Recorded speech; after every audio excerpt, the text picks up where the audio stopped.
Some marriages are built on trust. This one survives on restraint. From the outside, it looks ordinary. 2 names on a mailbox, 2 signatures on shared documents, a wedding photo still framed, still displayed, still performing its duty. There are no raised voices through the walls, no visible chaos, no public unraveling. What exists instead is a careful stillness, a quiet so deliberate it has become structural. They don't argue, they calculate. This marriage is not a relationship, it is a ceasefire.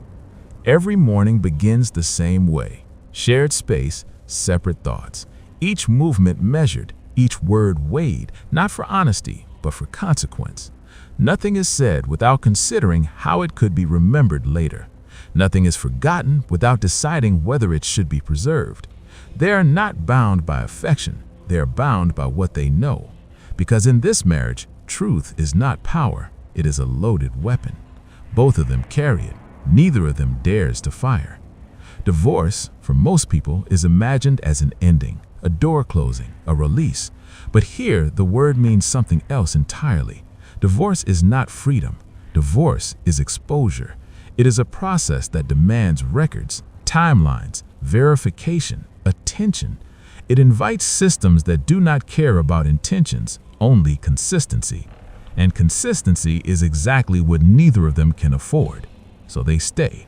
Not because they want to, because leaving would activate forces they cannot control. This marriage functions as legal containment, a structure that keeps certain questions unasked, a shared status that prevents certain checks from being triggered, a mutual agreement that as long as the arrangement holds, so does the silence. Silence is not avoidance here. Silence is survival. They have learned how to communicate without speaking. A pause at the wrong moment, a glance that lingers 1 second too long, a sentence that appears harmless yet lands with precision. There are no accusations, no confessions. Those would be reckless. Instead, there are implications, suggestions, statements that carry double meaning and are never clarified, because clarity would be dangerous. Each of them knows something about the other that cannot be said aloud, not because it is shocking, not because it is dramatic, but because it exists within systems that record, archive, and compare. Systems that never forget. Systems that do not need emotion to cause damage. Systems that only need access. The marriage protects them from those systems, for now. What they share is not intimacy, it is awareness. A mutual understanding that if one falls, the other is unlikely to remain standing, not out of loyalty, out of proximity. Knowledge has replaced affection. Calculation has replaced care. Love, if it ever existed here, has become irrelevant. What matters now is containment. Every shared asset is a barrier. Every joint document is a shield. Every year they remain legally intact is another year certain procedures remain dormant. Another year some questions remain unanswered. Another year their lives continue to look complete enough not to be examined closely. From the outside, it appears functional, even stable. Friends describe them as private, reserved, focused. No one notices that nothing new is ever planned, no future discussed beyond logistics, no emotional risk taken. Risk is something this marriage cannot afford. They do not dream together, they manage together. At night, they lie in the same space, separated by invisible lines. Each knows the other is awake longer than necessary. Each knows the thoughts moving through the room are not shared. There is no comfort in proximity, only monitoring. Who has access to what? Which accounts are active? Which records exist where? Which names are connected to which histories? This is the language of their union now. And hovering over everything is the word they never say aloud: divorce. It exists between them like a threat and a promise at the same time, because divorce would mean disclosure, forms that must be filled, histories that must align, third parties who would notice if they don't, professionals trained to identify irregularities even when it aren't looking for them. Divorce would mean inviting attention, and attention is the one thing neither of them can survive. So they remain married, not as partners, but as mutual keepers of silence, each holding evidence the other cannot allow to surface, each knowing that the balance only works as long as neither moves too quickly, speaks too freely, or trusts too deeply. Trust is unnecessary here. Fear is sufficient. This is not a story about betrayal. Betrayal implies a breaking of loyalty. What exists here is something colder, a recognition that loyalty has been replaced by leverage, that marriage has become an agreement not to destroy one another. Yet, they wake up every day knowing the arrangement is fragile, not because of emotion, but because of systems, because databases update, because policies change, because processes evolve without warning. And all it would take is one routine review, one cross-reference, one automated alert for everything to begin unraveling. They are not waiting for forgiveness. They are waiting for time. Time to delay, time to adjust, time to remain unexamined. But time is not neutral. It accumulates, it records, it leaves trails. And even the strongest containment eventually weakens. Some marriages don't survive betrayal. This one survives because of it. Because as long as they remain together, the evidence stays where it is, dormant, contained, locked within systems that are stable for now. But stability is not permanence, and what neither of them can control is this simple truth. Exposure does not arrive as punishment, it arrives as process. And when it does, marriage will not save them, because in the end, this was never a love story. It was a standoff. Before the silence became policy, there was necessity. Before containment became the shape of their marriage, there was a moment when both of them needed something, and neither could afford to be selective about how they got it. They did not meet during comfort. They met during limitation. Their lives at that time were narrow. Options were few. Pressure was constant. Every decision carried weight because mistakes could not be absorbed. They were not careless people. They were careful people living inside circumstances that punished hesitation. It began in a place defined by effort rather than promise, a shared environment where ambition mattered more than background and progress depended on endurance. They noticed each other not because of attraction, but because of competence, because each recognized in the other a similar urgency. They were both trying to move forward at the same time. Conversation came easily because it had to. There was no luxury for performance. They spoke about work, about plans, about how to get through the next phase without falling behind. Personal history stayed vague, not out of secrecy, but out of efficiency. There was always something more immediate to solve. Need creates intimacy faster than honesty ever could. They relied on each other early, shared information, shared resources, shared problem solving. When one encountered a blockage, the other offered a workaround. When one hesitated, the other encouraged forward motion. They learned quickly that together, obstacles became manageable. This was not romance, it was alignment. Trust grew, but not the kind rooted in truth.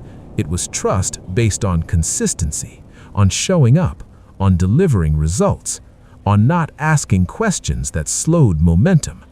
They learned what mattered to the other by observing priorities, not confessions. And in that environment, small compromises did not feel dangerous.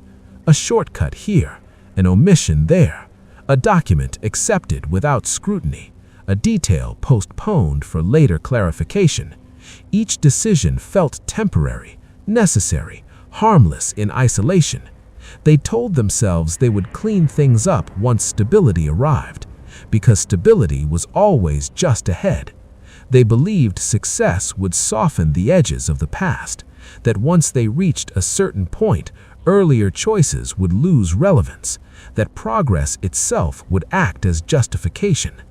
They were not thinking in terms of wrongdoing, they were thinking in terms of survival.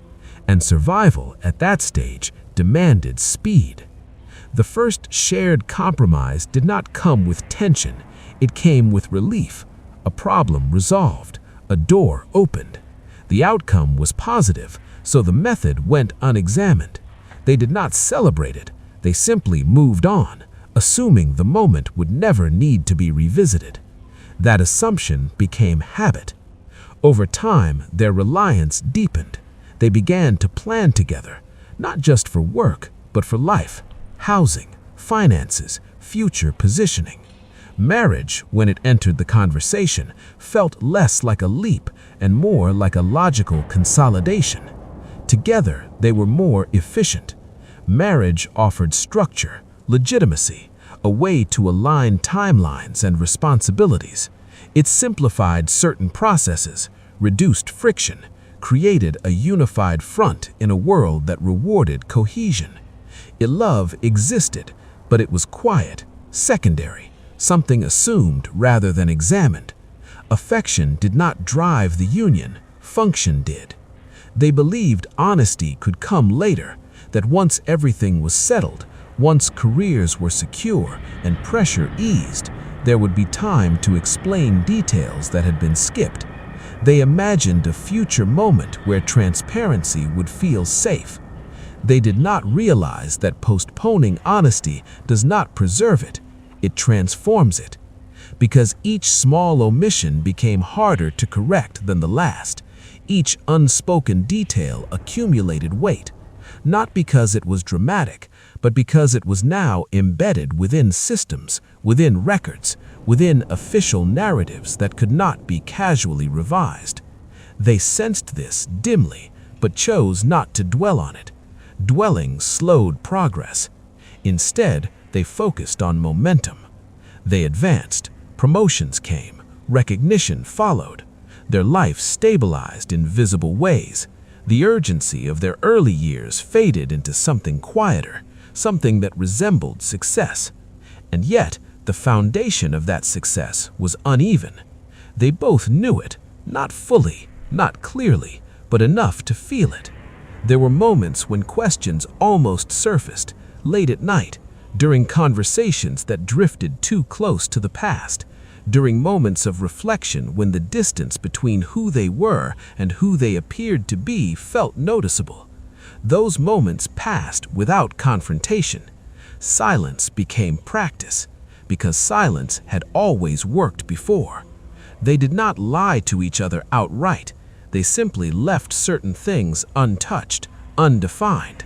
They assumed the other was doing the same, and in that assumption, an unspoken agreement formed. Do not ask what you do not need to know. Do not share what could complicate progress.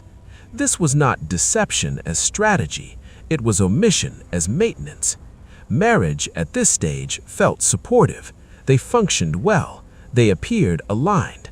Others admired their focus, their discipline, their ability to build something solid without drama. What no one saw was that transparency had been traded for momentum long before vows were exchanged. And momentum does not stop on its own. As time passed, the compromises that once felt small began to take on structure. They were no longer isolated decisions, they were patterns. Patterns that connected to institutions, to databases, to systems that tracked, compared, and preserved. The past did not disappear. It organized itself. Still, neither of them fully grasped the risk yet, because consequences had not arrived, and in the absence of consequences, belief hardens. They believed they were past the danger, that whatever corners had been cut were now irrelevant, that distance alone provided safety. They were wrong, but at this point in the story, they did not know that yet. All they knew was that they had built something together under pressure, and it had worked. That reliance became habit, that honesty, postponed long enough, no longer felt urgent. And somewhere within that structure, a shift occurred. Survival began to matter more than affection. Not because affection vanished, but because survival demanded attention. The marriage quietly transitioned from partnership to protection, from shared dreams to shared risk, from emotional bond to legal alignment. They did not notice the moment it happened. Most people never do. But once survival replaces affection, Everything that follows is measured differently, and the question that would come to define their future had already been answered long before either of them realized it needed to be asked. When does survival replace affection? It replaces it the moment honesty becomes optional. By the time stability arrived, his life already depended on paper. Not skill alone, not effort alone, but documentation that could not withstand attention. The entry point into his profession did not come through open verification. It came through timing, gaps in oversight, and an understanding of how systems accept what looks complete. A certificate formatted correctly, a record placed where it was expected to be. No alarms triggered because nothing appeared out of place. That single decision did not feel dramatic. It felt practical.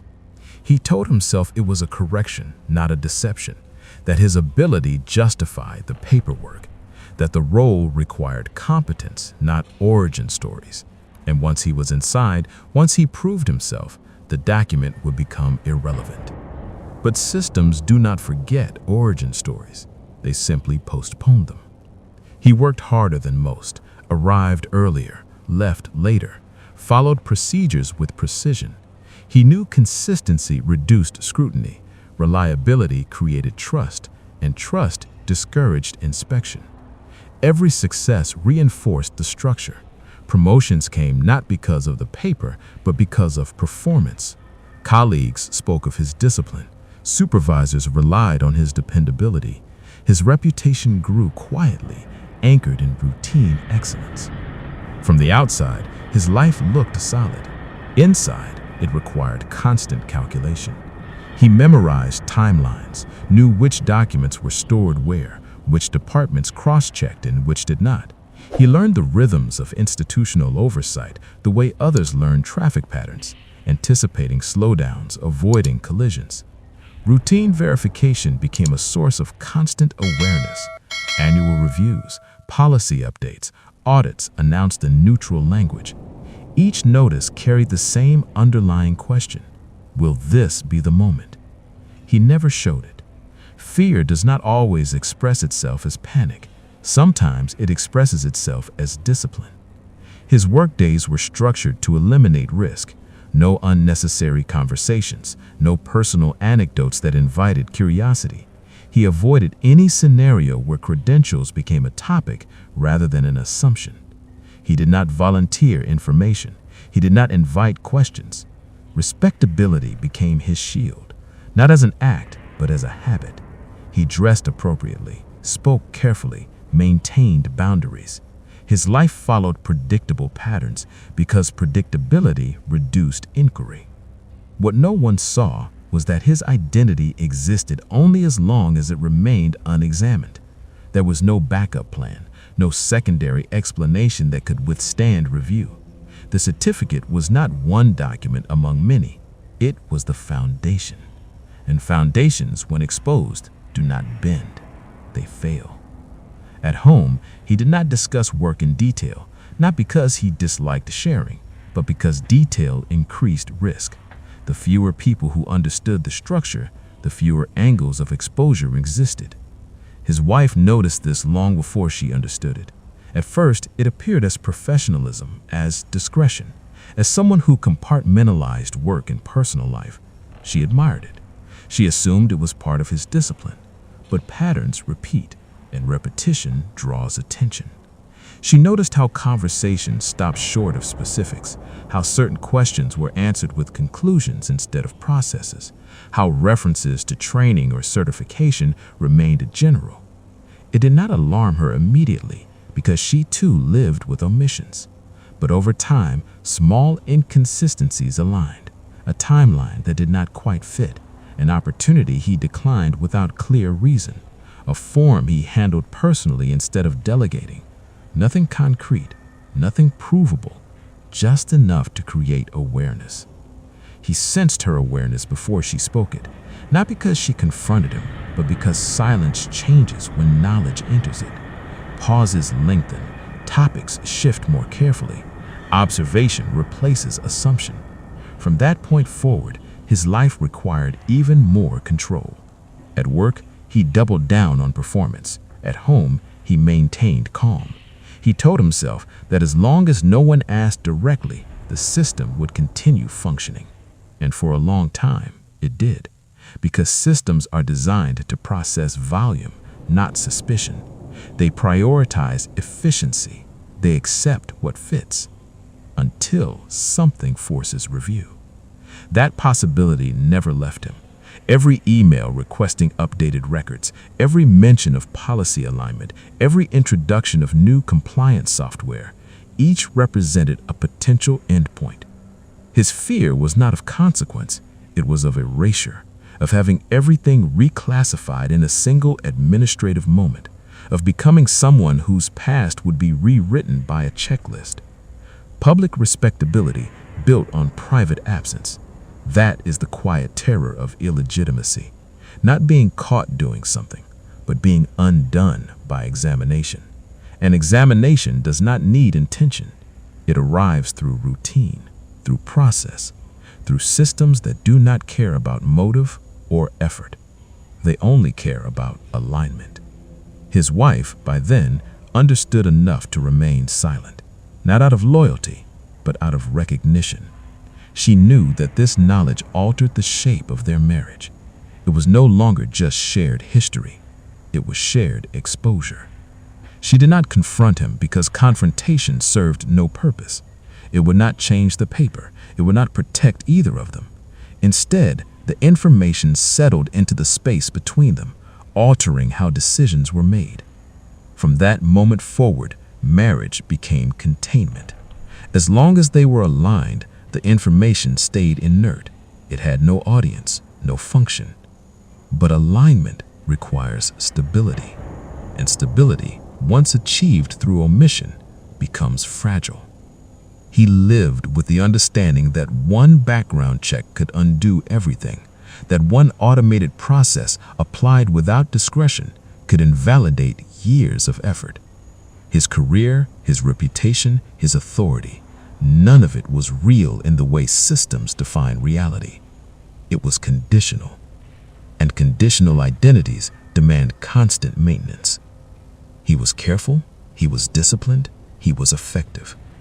But he was not safe, because safety does not come from performance. It comes from legitimacy, and legitimacy cannot be improvised forever. The tragedy was not that he lacked ability. It was that ability could not protect him from documentation. And as his wife quietly stored this knowledge, the balance within their marriage shifted again. Truth, once discovered, does not need to be spoken to be active.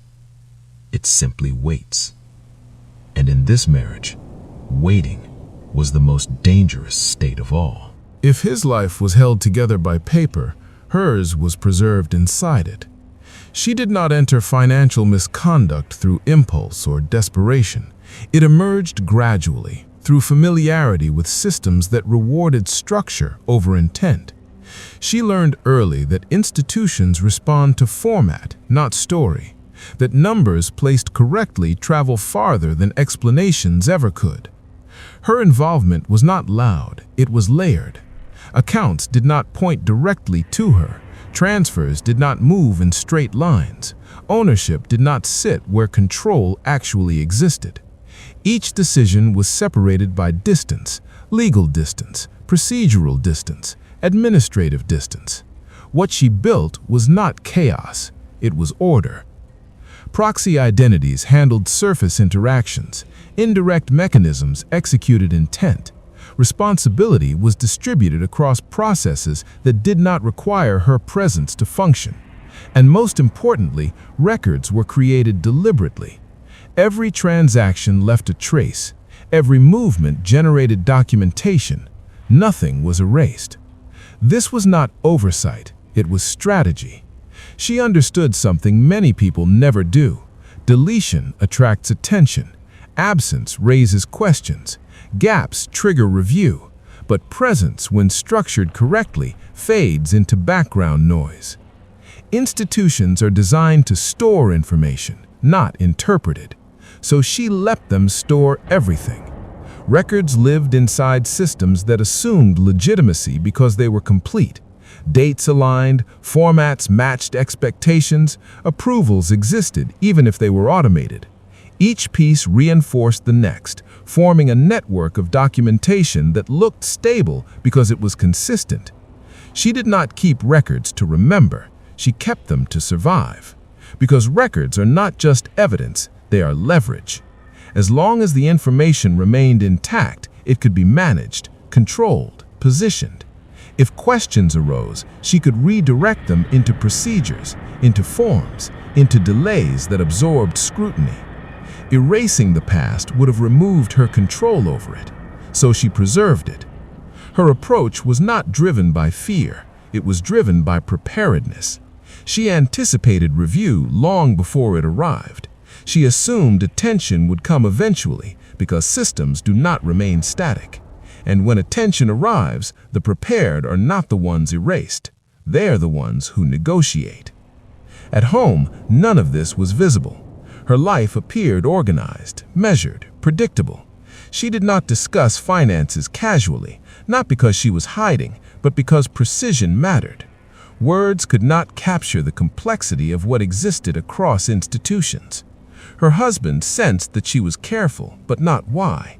He saw patterns similar to his own, controlled communication, boundaries around detail, an understanding that certain subjects were better left untouched. What he did not realize, at least not immediately, was that her silence was not defensive, it was calculated. She did not fear exposure in the same way he did, because exposure to her was not an ending, it was a process, one she had already prepared for. Her records were positioned where she could access them, but not alter them casually. Safe deposit boxes, institutional archives, digital systems that required multiple steps to retrieve. This separation was intentional. If she needed the information, she could prove it existed without touching it. If someone else accessed it, she could claim distance. Control does not always come from possession. Sometimes it comes from placement, and she placed her past carefully. When she became aware of her husband's vulnerability, the knowledge did not frighten her. It clarified something. It confirmed that the marriage was not just emotional alignment, it was structural. They were both protected by silence. They were both threatened by systems. But there was a difference. His legitimacy depended on absence. Hers depended on presence. She had built redundancy into her exposure, multiple layers of documentation that, taken together, created context. If one piece surfaced, it did not stand alone, it connected. This was not about innocence, it was about survivability. She understood that knowledge, once discovered, could not be erased, it could only be managed, and management requires preparation. So she prepared. Her records were never meant to vanish, because vanishing is suspicious.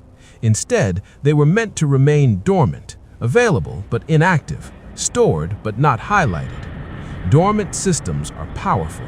They wait without decaying. As time passed, the marriage adjusted to accommodate this reality. Decisions were filtered through awareness. Conversations avoided certain paths. Plans were shaped around containment rather than ambition. They did not discuss their secrets because discussion introduced volatility. Instead, they relied on mutual understanding, on the recognition that each held information capable of triggering processes neither could fully control. In that balance, silence became survival. Not the absence of sound, but the absence of activation. Every system has a threshold, a point where stored information becomes actionable.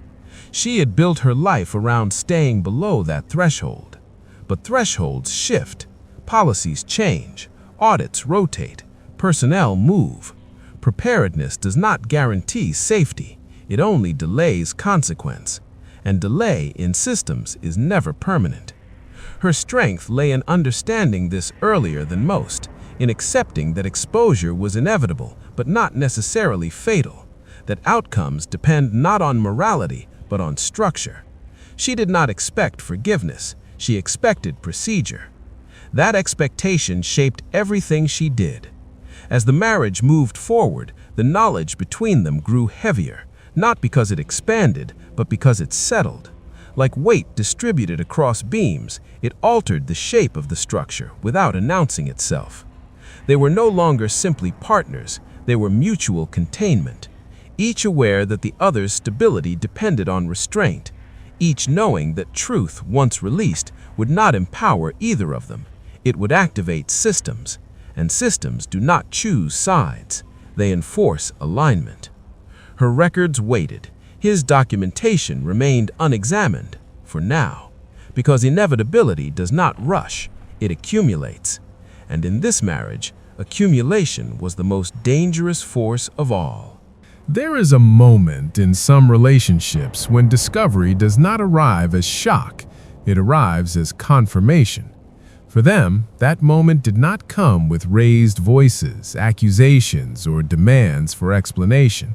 It came quietly, through alignment, through the realization that the other person was no longer operating in uncertainty.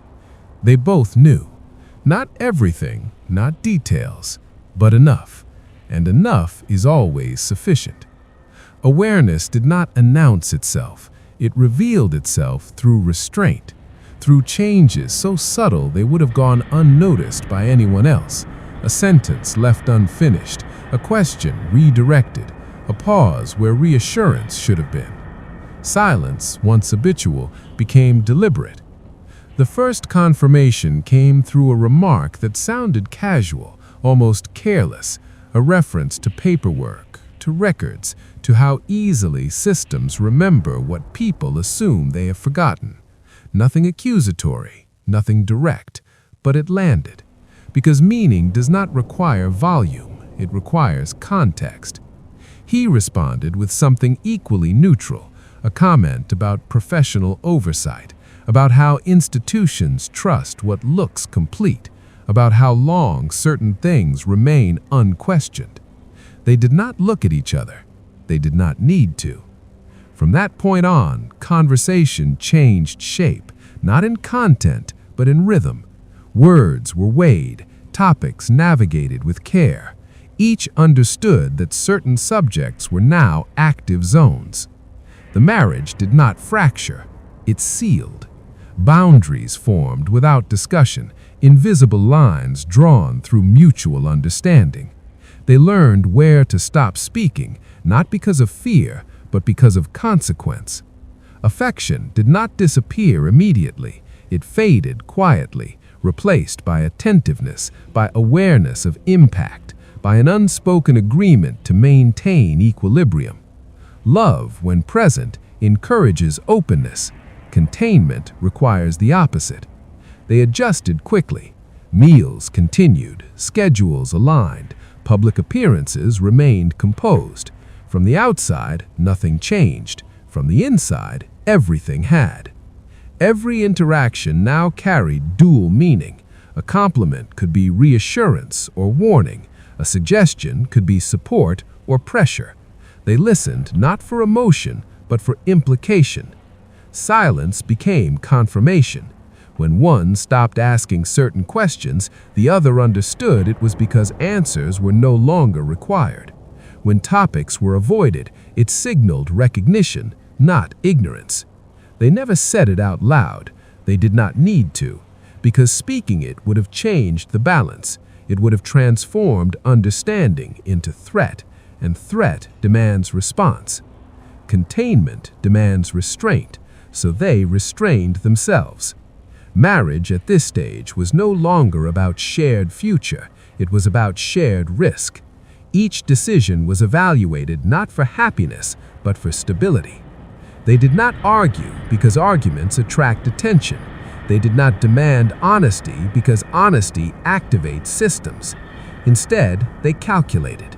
Schedules were adjusted to reduce overlap in sensitive areas. Documents were handled separately. Conversations about money, work, or legal matters became formal, careful, procedural. Emotion was no longer the primary driver. Strategy was. The shift was not dramatic. It was gradual, almost professional. They became colleagues managing a joint exposure. Affection, when it appeared, was measured, carefully timed, just enough to maintain the appearance of normalcy, just enough to avoid suspicion. Because suspicion is dangerous, not because it hurts feelings, but because it invites inquiry. And inquiry leads to systems. Systems, once engaged, do not stop because of understanding, they enforce. So the marriage adapted to minimize engagement. Boundaries extended beyond conversation. They influenced decisions about movement, timing, and planning. Certain options were quietly removed from consideration. Opportunities that required scrutiny were declined without explanation. The marriage narrowed, not emotionally, but structurally. It became a controlled environment designed to prevent activation. Each spouse understood the other's leverage without seeing it directly. The power did not lie in possession of information, it lay in the potential to release it. And potential is strongest when it remains unused. That is why threats were never made. Threats create urgency. Urgency creates mistakes. Instead, they relied on mutual awareness, on the understanding that either could initiate collapse, but neither would survive it cleanly. This created a strange form of balance, a ceasefire built on recognition. They maintained routines not because they were comfortable, but because routines keep systems calm. Deviations attract notice. Consistency reassures institutions that nothing requires review. Their marriage became an administrative buffer, a legal alignment that discouraged questions, a stable unit that blended into expected patterns. Divorce, from this perspective, was not freedom, it was exposure. It would require documentation, declarations, review of assets, timelines, histories. It would invite professionals trained to ask questions and follow procedures. Procedures do not negotiate, they process. And processing leads to records crossing paths. Records crossing paths lead to discovery. So divorce became unthinkable, not because of attachment, but because of consequence. They stayed together because separation activated systems they could not control. In this understanding, silence became more than habit, it became policy. They did not confide in friends, they did not seek counsel, they did not externalize tension. Externalization creates witnesses, witnesses create risk. So everything stayed contained. The emotional cost was significant, but secondary. Survival had already replaced affection. Comfort had already been traded for control. They accepted this without discussion. Acceptance does not always come from agreement. Sometimes it comes from inevitability. They lived alongside each other with precision, each aware of the other's movements, each careful not to disrupt balance. This was not partnership, it was mutual containment, a structure where knowledge functioned as restraint rather than power, because power suggests dominance, restraint suggests survival, and in this marriage, survival was the only goal left. They never said it out loud, but both understood. The truth between them was not something to be shared, it was something to be managed. And management, once begun, does not easily end, because the longer silence holds, the more dangerous sound becomes, and the systems waiting beyond that silence do not care why it breaks, they only respond that it has. The idea of separation entered their lives quietly, not as a plan, but as a calculation. It surfaced in moments of fatigue, in the mental arithmetic of how long containment could be sustained, not because either believed freedom waited on the other side, but because maintaining the structure required effort, precision, constant awareness, and awareness wears down. He considered it first, not out of hope, but out of necessity. The marriage had become narrow, every decision filtered, every movement assessed. He wondered whether a controlled separation could reduce pressure. What he underestimated was the nature of systems. Divorce is not an emotional event in institutional terms, it is a procedural one. It requires alignment across records. It demands declarations that must be consistent across agencies, timelines, and histories. Systems do not ask why, they ask whether. He began with discretion, quiet inquiries, hypothetical questions framed as future planning. He spoke to professionals without naming urgency, listened carefully to what would be required. What he heard was not resistance, it was process. Financial disclosure, employment verification, asset tracing, background alignment. Each requirement sounded reasonable in isolation. Together, they formed a network of exposure. The very act of separation demanded review. Divorce assumes divergence. Systems respond by comparing. Comparisons reveal differences. Differences invite attention. He realized quickly that even initiating the conversation activated mechanisms he could not fully see. Consultation notes, conflict checks, file entries that exist even when nothing moves forward. Procedure leaves traces. His wife sensed the shift before he mentioned anything, not because he announced it, but because his caution intensified. Timing changed. Communication became even more measured. She recognized the signs of someone testing thresholds. She did not object. She understood the calculation, but she also understood the risk. When she consulted independently, her experience mirrored his. The language was neutral, the tone professional, but beneath it, the same reality existed. Separation is alignment under stress. It forces systems to reconcile information that has been allowed to remain adjacent but separate. Marriage had acted as a stabilizer, a legal constant that discouraged review. Divorce removed that constant.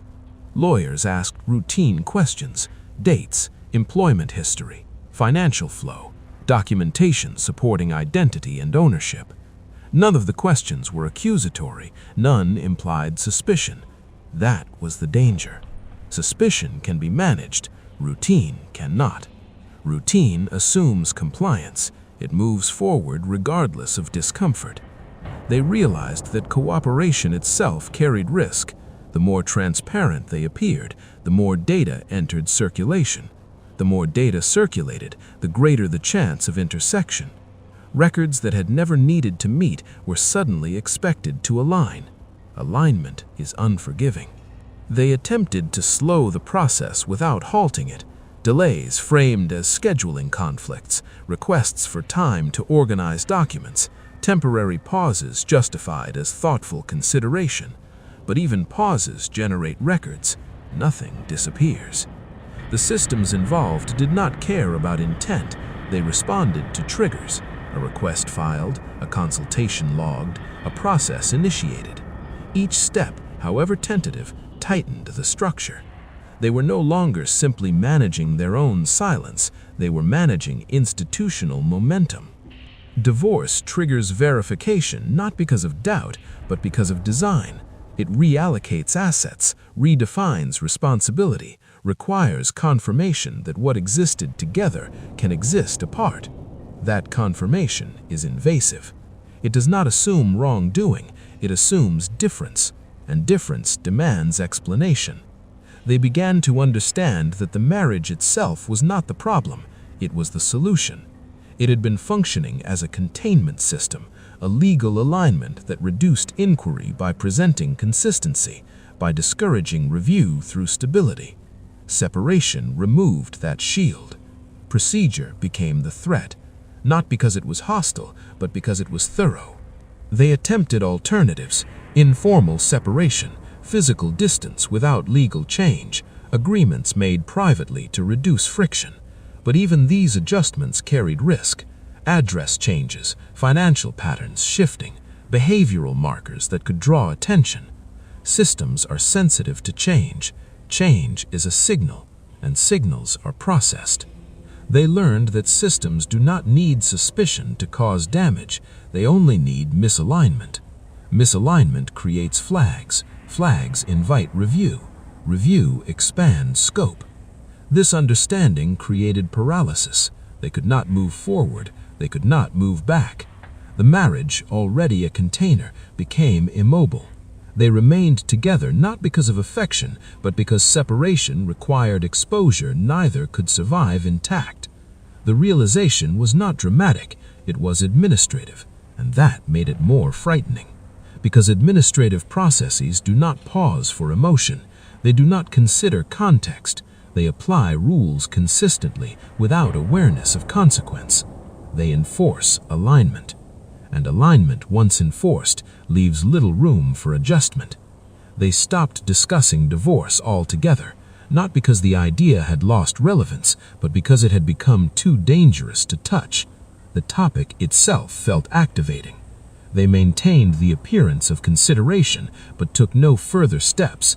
They allowed consultations to expire, let inquiries fade into inactivity. But inactivity does not erase traces. Some records had already been created, and records have memory. The marriage settled back into its previous state, but altered. The knowledge that separation was impossible added pressure. Containment now felt permanent. Silence deepened. The systems remained quiet but attentive, because once triggered, they do not forget. They wait. And waiting within institutions is not passive, it is preparatory. The divorce that could not happen became the final confirmation of their reality. They were not together by choice, they were together because procedure demanded it. And as long as they remained aligned, the system stayed dormant. But dormancy is not resolution, it is delay. And delay eventually ends, because exposure is not punishment, it is inevitability. Containment works only as long as nothing moves. For a long time, everything had stayed where it was placed. Records rested in their assigned systems. Documents remained inactive. Information existed, but without momentum. That balance began to change without warning. It did not start with accusation. It started with access. A routine request somewhere inside an institution required a file to be opened, not because anyone suspected wrongdoing, but because a process demanded confirmation. A timeline needed alignment. A data point required context. Someone, somewhere, looked closer than before. The request was ordinary. The effect was not. Verification delays appeared first, small ones. A response that took longer than expected, a follow-up email asking for clarification on information that had already been provided years earlier. Nothing urgent, nothing alarming, but delays indicate friction, and friction means attention. He noticed it in the language of correspondence. The tone remained polite, but precise. Questions became narrower, references more specific. The system was no longer skimming the surface, it was correlating. She noticed it too through her own channels. An access log updated, a record flagged for review, a document referenced by name instead of category. Still no accusation, still no alarm, just movement. The danger of movement is not where it leads, it is that it cannot be undone. Once systems begin to compare information, they do not stop at the first answer. They seek alignment, they cross-reference, they confirm consistency across time. Containment depends on separation. Movement dissolves separation. Documents that had lived quietly in different institutional spaces were now being viewed in proximity, not physically, but logically. Timelines laid alongside each other, names compared, identifiers matched. Nothing had been released, but everything had been activated. He adjusted immediately, reduced contact, deferred responses within acceptable windows, provided information exactly as requested, no more, no less. Precision became critical. She did the same, monitored access, tracked references, prepared contingencies that did not require action, only readiness. But readiness is not control. Control exists only when information is still. The first sign of loss came when a document was referenced unexpectedly. A form he had not thought about in years appeared in a conversation where it did not belong. Not questioned, simply acknowledged. Acknowledgement is powerful. It means the system remembers. Another delay followed, then another, each small, each explainable. Together, they formed a pattern. Patterns attract resources. Institutional attention increased not because of suspicion, but because alignment had not yet been achieved. Systems are designed to resolve uncertainty, not tolerate it. Uncertainty triggers process. They felt the shift immediately. The marriage, once effective as a buffer, now absorbed pressure from both sides. Silence, once protective, began to feel thin, because silence cannot stop systems once they begin to move. Secrets were no longer still. They had momentum. Momentum does not need direction to cause damage. It only needs continuity. They avoided discussing it directly, not because they did not understand what was happening, but because speaking would not slow it. Conversation does not alter institutional processes. Action might, but action carries risk. Intervening draws attention. Correcting introduces discrepancy. Explaining invites deeper review. So they waited. Waiting is not passive in moments like this. It is active restraint, a decision not to interfere unless necessary. But waiting has limits. A third party became involved without announcement, someone whose role required them to see across categories, to connect information that had previously remained compartmentalized. This was not escalation, this was procedure. The effect, however, was profound. Because third-party attention breaks symmetry, it introduces perspective that neither spouse controls. Neither of them knew exactly what had been seen, only that something had. The sense of containment weakened. The marriage no longer felt like a closed system. External forces had begun to press inward. They adjusted behavior again, reduced exposure further, avoided initiating anything new. Stability became the goal, even as stability eroded. The psychological weight increased, not as fear, but as vigilance, constant awareness that something was happening without their input. Loss of containment does not announce itself dramatically. It manifests as uncertainty. Uncertainty about what has been accessed, uncertainty about what connections have been made, uncertainty about timing. Timing is everything. Because exposure rarely arrives at the moment of access, it arrives later, after correlation, after confirmation, after internal alignment. The systems were not rushing, they were thorough, and thoroughness is patient. They realized then that knowledge, once activated, does not belong to the person who holds it, it belongs to the system processing it. Their leverage had diminished, not because information had been shared, but because it had been mobilized. The marriage, once effective at containing risk, could no longer guarantee isolation. Silence still mattered, but it no longer controlled outcome. They had reached the stage where restraint was no longer sufficient, but intervention was still dangerous. This is where psychological pressure becomes acute, when neither action nor inaction feels safe, when every option carries consequence, but delay carries accumulation. They lived inside that tension quietly, continued routines, maintained appearances, responded when required. But internally, they understood something fundamental had changed. Secrets were no longer inert. They were in motion. And motion, once begun, follows paths no one fully maps. Exposure was no longer hypothetical, it was procedural, not a punishment waiting to be delivered, but a result assembling itself through ordinary steps. The systems did not intend harm, they did not intend mercy, they intended resolution, and resolution does not consider survival, it considers completion. As the window narrowed, the marriage felt smaller, less like a container, more like a holding pattern. They could feel the system's closing distance, not quickly, inevitably, because once evidence moves, it does not return to stillness, it advances, and whatever lies in its path must adapt or be redefined by it. The end did not arrive with a confrontation. It arrived with paperwork. No raised voices, no final argument, no moment that could be pointed to and named.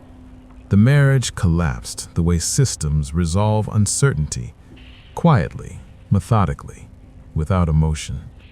What had once functioned as containment no longer held.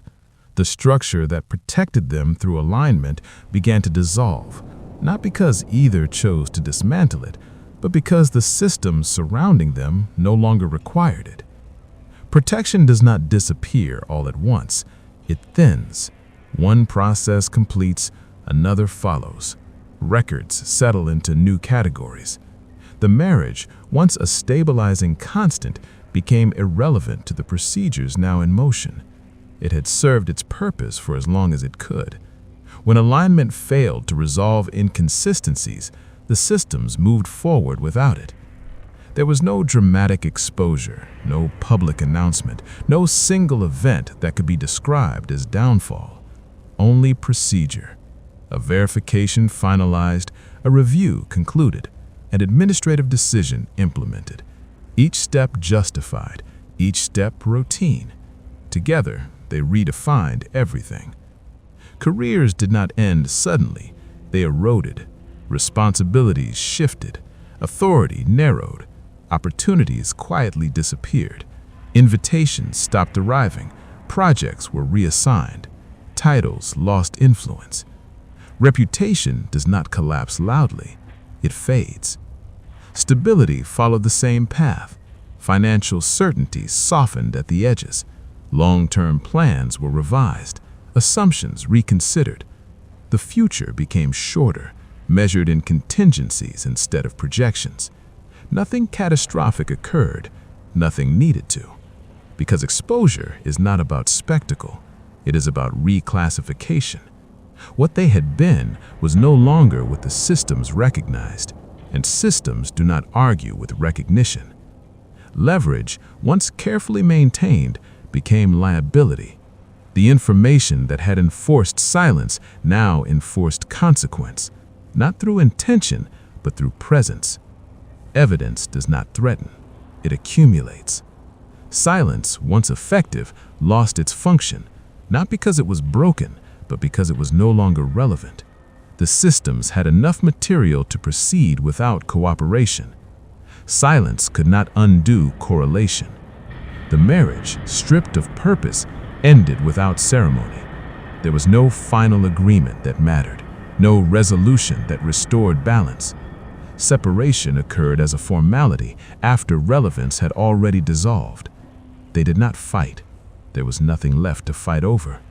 What remained was adjustment to new roles, new limitations, a different understanding of what their lives now allowed. They existed in proximity for a time, not out of necessity, but inertia. Then distance followed, not dramatic, just practical. The marriage did not fail emotionally, it expired structurally. In the end, they understood something they had avoided for years. Knowledge does not grant control, it delays outcome. Systems do not respond to intent, they respond to alignment. And when alignment cannot be achieved, they proceed without negotiation. The tragedy was not that they were exposed, it was that exposure was never the point. The point was resolution. And resolution does not care who prepared. It does not reward caution. It completes its task and moves on. They learned this too late, that containment is temporary, that silence is finite, that survival built on omission eventually demands accounting. Some marriages don't end in love or hate. They don't end with closure or understanding. They end when the systems surrounding them finish processing what has been waiting all along. They end in evidence.